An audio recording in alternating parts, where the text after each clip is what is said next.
Hey, what's up everybody? A little bit different on the video today. A lot of you lately have been asking about what's going on with Pittsburgh Knights and the roster and where's AyyJayy going and what's Retals doing and all this kind of weird stuff. So in this video, I'm going to break it down. And also on my other monitor, I'm actually waiting for a response from Garett Bambrough. He's the esports consultant for Pittsburgh Knights. Hopefully I'll be able to sit down and talk with him about what is going to be going on with Pittsburgh Knights, but again, just got to wait for that to play out. And as always, if you guys enjoy the content, make sure you guys, if you want to support me further, go down into the description where you can find all the social medias that are being shown here. And make sure you guys go follow and subscribe and all that kind of stuff. As well as on this video, make sure you guys hit a thumbs up if you enjoy the content, as well as subscribe to the channel and turn on notifications so you don't miss out on any of the Rocket League news that I provide. Sit back and enjoy as we get into this video.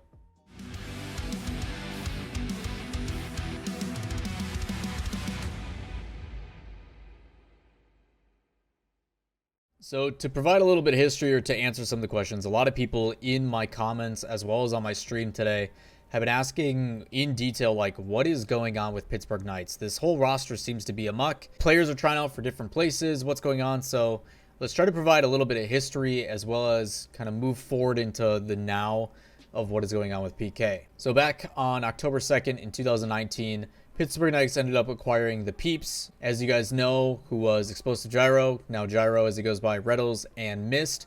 They also ended up bringing in Mubi as their manager slash coach during DreamHack Montreal. They actually were in talks and ready to sign the organization before DreamHack Montreal ended, but it wasn't finalized yet. But that ended up coming to fruition, and they became known as PK, who ended up then playing throughout all of last season and the season before. The first season of RLCS in Season 8, they ended up going in as a team to LAN. Season 9, not the best results, where they ended up taking 7th. At the beginning of this year, on January 8th, Mist was actually removed from the main roster, not officially the organization, and they brought in AyyJayy from Rogue to replace him.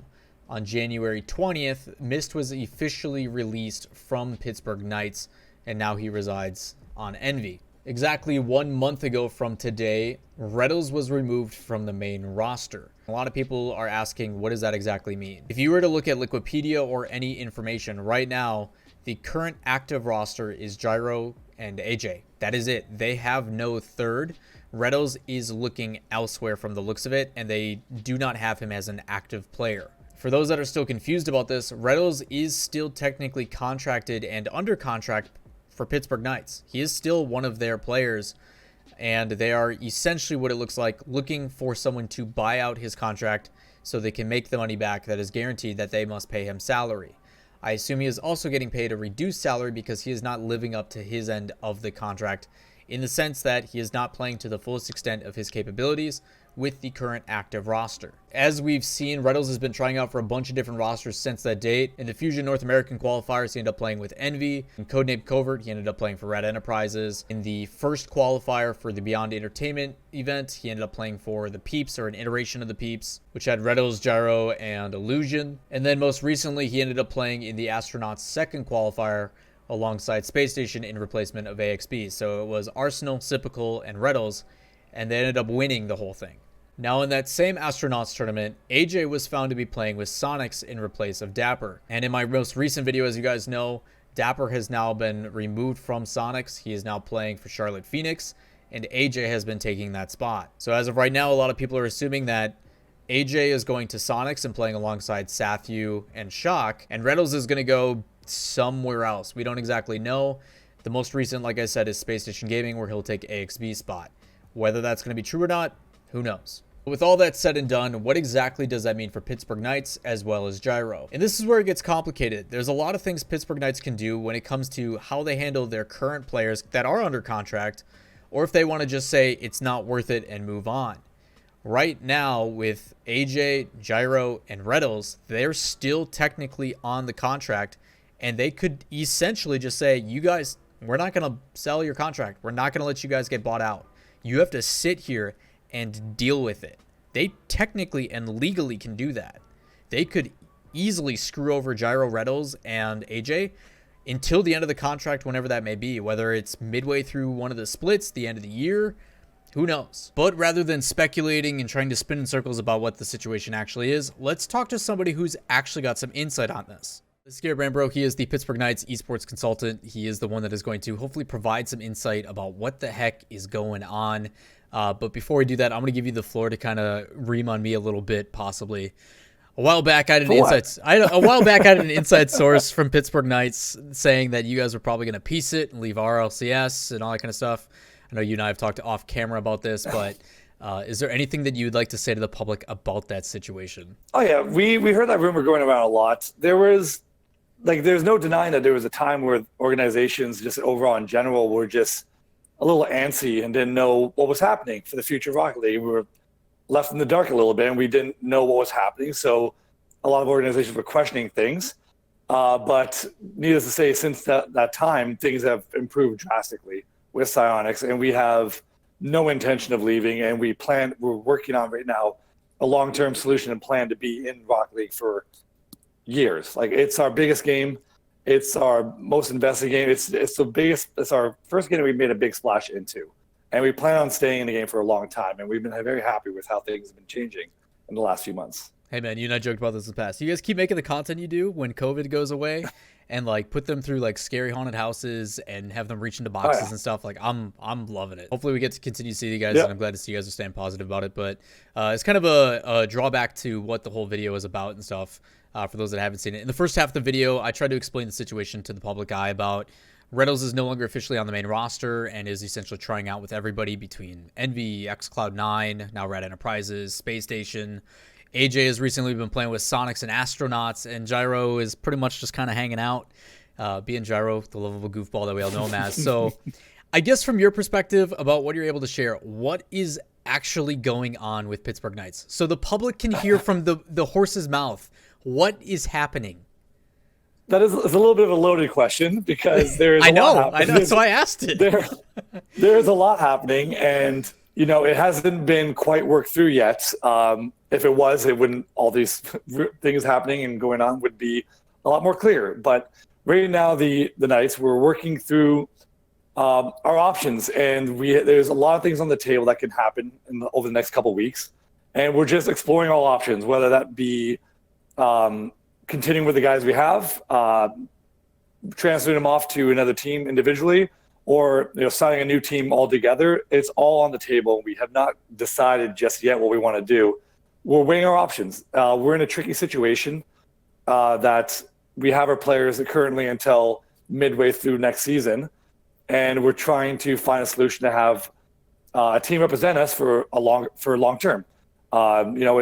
There's question marks and things that can be issues for having a team that ends in the middle of the season, because then where does that leave us if we can't extend them, and so on and so forth. So we're working through our issues right now, but we have, a lot of options that we're working through. It's a mess right now. We a lot of the rumors going around. It's just, we're trying to get through it, but hopefully in the next week or so, you'll see an answer from us soon. There's a lot of things on the back end that's happening that you'll see some changes coming soon. Yeah, I mean, that was going to be the next question. I mean, obviously, RLCSX coming up, a couple weeks, if that, 9-10 days. So I'm sure you guys have been kind of scrambling with all that kind of planned out. Yep. Rosslock in, 9 days now, or 8 days, something like that. So yeah, the 24th, I think it is. Yeah. Work to be done. We will be fine and settled by then. It's just working out the details and the kinks to find out how we want to proceed. I do not envy you, my man.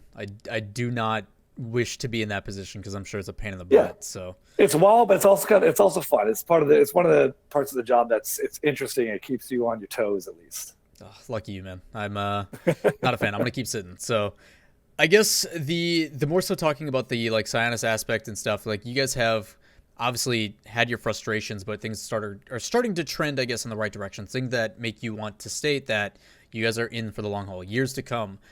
Is there anything specifically that you can talk about as to why that is? What things have been changing compared to the frustrations you guys have had in the past? Well, you've definitely seen things in the media and just tweets and things going around that a big part of the things that the organizations had some issues with was just overall communication. And needless to say, in the last month or so, 2 months, the communication has drastically improved. And it gives the organizations a little more, a good feeling about what's going to be happening in the future and the prospects of Rocket League and how it's going to progress. And especially with the communication going up, I've talked to Soniqs, Murdy, he's getting harassed by me all the time. I'm asking him a lot of questions. but I'm talking to them every other day, and that's such a big difference from before, and it gives you a lot of hope. So we're very excited about the future of the Rocket League and the things that they shared with us. We're just happy to go forward with the game, and it's going to be big. And we're like this next season with all the events and matches and how much different the whole circuit is compared to what the old system was. It's something to be excited about, and the fans are going to be, overwhelmed with all the opportunity for content, and that's going to be put out there by the organizations and the tournaments to participate in. The community and the grassroots level over the next year or two in Rocket League is going to drastically improve. Yeah, I mean, you're talking between the field and, I mean, you have the grid. I mean, that's what? So 3 splits, that's 27 weeks of tournaments, 10K apiece. Yeah. You've got 22 events for just the RLCS circuit. Like, the amount of stuff is going to keep people busy, and I'm sure that's got to make you guys excited for those that want to make content and everything. So I'm really looking forward to it. Yeah. I mean, focusing on the circuit system itself, from an organization standpoint, is there anything that you really like about it? Anything you dislike about it? Is there like certain pros and cons that you really grasp onto with it? Yeah, the pros clearly is that there's going to be more Rocket League. Right. The old system where if you exclude the DreamHack events that happened before, it's just the 2 regular seasons, and then there's a big gap in between with some filler tournaments in, and now it's more compact and trending in the lines of other top esports, and how many events there are, and how many opportunities you have to see your favorite teams play. So that's exciting for organizations to be a part of. It's going to be very interesting. I think we've talked about this before, Lawler, that there's going to be interesting to see which teams. There's going to be a lot of opportunity for unknown teams and players to really show up and make a name for themselves. And we're going to see some Burnout, man. bigger names. Maybe, some bigger names might not be able to survive this next season because it's going to be a grind. It's going to be a rude awakening for a lot of players. It's kind of exciting to see that. So we are excited for the new year, and I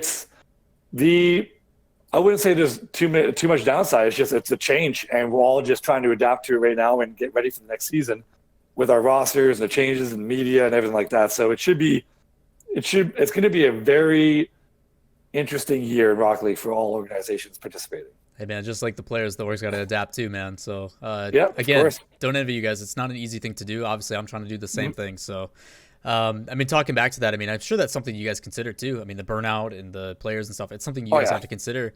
I mean, even more so with how the trade windows are limited. I mean, what's kind of your focus on that then?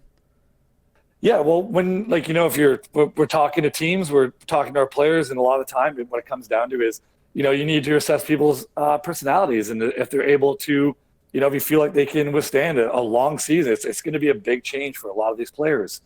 And, we talked briefly in the past about the roster locks and how the system works for the new year. And it's, there's pros and cons to it. I get what Soniqs is doing. They want consistency with their rosters. They want to build a storyline. They want to keep it straight across the board. They want to have these teams be stable so that when you have, some organizations and other games, they flip rosters, players all the time, and it gets to a point where that doesn't benefit the developer and what they're trying to build. They want something consistent. So this new format with the roster changes, it's going to put a lot of stress and burden on the organizations to do their due diligence so that they pick up and they develop and work with the rosters they have to keep them consistent throughout the year. And if they don't do a good job, they're going to get punished for it. If you're only able to make the one roster change without a penalty, stuff like that, it's going to be on organizations to make smart moves. And I get that from Soniqs' point of view. From the organization's point of view is, our side is we would like to see a little bit more in terms of flexibility with roster changes because of the fact that, in a year, 10 months of complete game time or so, there's a lot that can happen. These kids are young, they're 15, 16, 17, a majority of them. And a lot can happen. School, external activity, whatever it may be, there's a lot that can happen. And we just want to see if we can protect ourselves in case something's out of our control. But we believe that all things will be solved with Soniqs. They're communicating with the organization, so we're on page with them. And it's going to be, I believe it'll be good. And I'm just very curious to see which teams really step up. Like I said before, the grassroots level in Rocket League is going to take a huge jump. And you're going to see a lot, by my assumption, by the end of the year, a lot of players that you might have not known before stepping up to the plate and really making a name for themselves, that you should see them on some rosters by the end of the year that you might not have thought to have seen them before, especially with the old system. Dude, I look forward to it, man. I love this open qualifier. You know, we're actually scheduling this in between. I'm casting an Apex Legends event, so I casted for 4 hours of Apex. We're doing this interview because of the audio issue, and now after this, I go cast more Apex, and it's all an open qualifier tournament. There's so many names in there that I've never seen. It's like I love this, and the fact that we're finally bringing that in the truest extent, because that's what Soniqs has always wanted. They've always wanted to be inclusive to everybody. So. If you think about like Counter-Strike, for example, if I could bring that up, like 100%. Counter-Strike is one of the things you always notice about Counter-Strike, at least, is, you know, these like more unknown players, these names that might, you know, within 6 months they make a name for themselves, they jump up on top teams, they get picked up because, again, they have the opportunity. There's a lot of events, there's a lot of tournaments, a lot of matches, so they're able to have that exposure to try to make that jump and to be seen. And this new season with Rocket League is going to show a lot like that too, where you're going to see opportunity for these players that aren't in the RLRS or the RLCS to, you know, have more opportunity to show themselves. They're gonna, like, it's going to be a lot more eyes on them. It's going to be very interesting to see who steps up to the plate and who we're going to see at the end of the year that we knew nothing about at this point today. Dude, I look forward to it. For those that don't know, Garett is a former Counter-Strike pro and coach, so a lot of experience with that scene, as it has been around longer than most of you who watching have been alive. So Counter-Strike, tried and true. Counter-Strike, tried and true, and a good one to pay attention to, and a lot of things I think we can learn from. But again, Garett, I can't thank you enough. Thank you for taking the time, providing some insight about what's going on. My comments have been going crazy about what the heck is going on with PK, so it sounds like you guys got some fans, and I guess with that said, I'll let you have the floor so you can speak to them. Yeah, just you know, sorry guys, a lot of question marks going around the organization right now, but we will have everything settled in soon. We appreciate your support during this time, and hopefully you'll hear some news real soon. And from there, we will continue to build our brand. We have a lot of exciting things we plan on doing in Rocket League in the next year that you will hear a lot more from in the next, I would say, month or two. That should be pretty exciting. And, you know, just stay tuned for that news. And again, just this new season is going to be fun. Let's see the players step up and really make a name for themselves. And it could be you. It could be a fan of the Knights. That could be on us in a year. Who knows? Hey, I'll do my best, chat, and everybody watching in the comments to do my best to harass and get that information leaked for y'all. But Garett, as always, greatly appreciate the love. Thank you for taking the time, man. And I wish you guys the best of luck moving forward. All right, thank you. Thanks for having me. Hopefully that answers all your guys' questions, but if you do have more, make sure you guys drop those down below with any questions, comments, concerns, and I'll do my best to get back to them in a timely fashion. And while you're down there, if you guys enjoy the content, make sure you guys give it a thumbs up, hit subscribe, and turn on notifications so you don't miss out on any of the Rocket League information that we provide to you daily. Catch you next time. Peace.